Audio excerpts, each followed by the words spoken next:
नमस्कार जय Jagannath welcome to our new blog. आशा करी आपण मैंने समस्ते बहुत सारा खुशी भलरे थे। मु भी बहुत सारा खुशी भलरे अच्छी।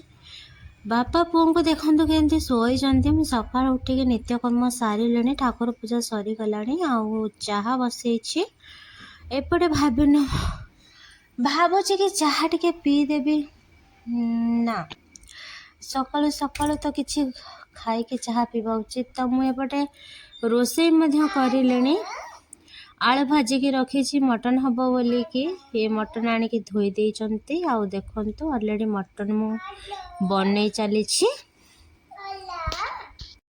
तो टिके व्यस्तता भितर रेसिपी शेयर करि पारिलिनी कि टाइम भी आउ होनी किछि रेसिपी शेयर करने को।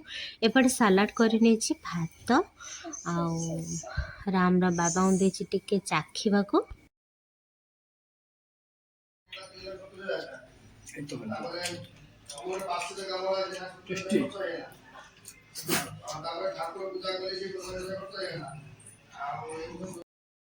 रोषेईवास सरी सरिबा परे तो एबे मु बाढ़ी देछि एमानक पई कि खाइबा को। आम भाई आउ तेजु राम बाबा राम बसी जाइचंती खाइबा को।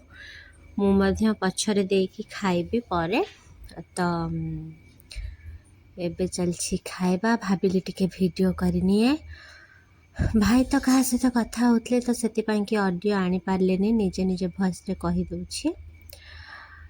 तो आज व्लॉग को एंजॉय करंतु आ मते ढेर सारा भल पाइबा दउथंतु।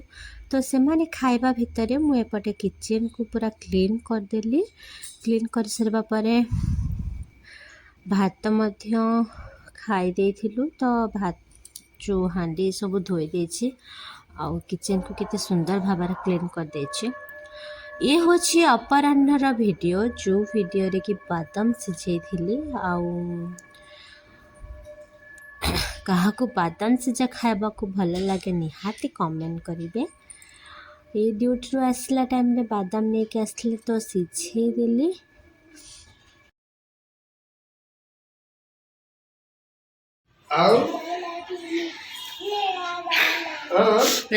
अरे मो पु तळे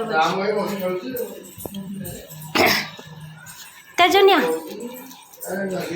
तेजु ए राम रे गोटे खा गरम अच्छी आशा भाई हाँ हुई दिस से खाइबा दे सारा पर मुझे आसीगली टे बादाम सिझा खाइबा को। आ ता छड़ा मते पूरे डिनर पर एते सारा बासन धोबार थिला तो बासन धोई सारी पुणी किचन को टे क्लीन करदेली आ बासन धोईदेवी। तापर वीडियो को ये एंड कर दूची। आसंता काली वीडियो रे देखा रोची। नमस्कार जय जगन्नाथ बाय।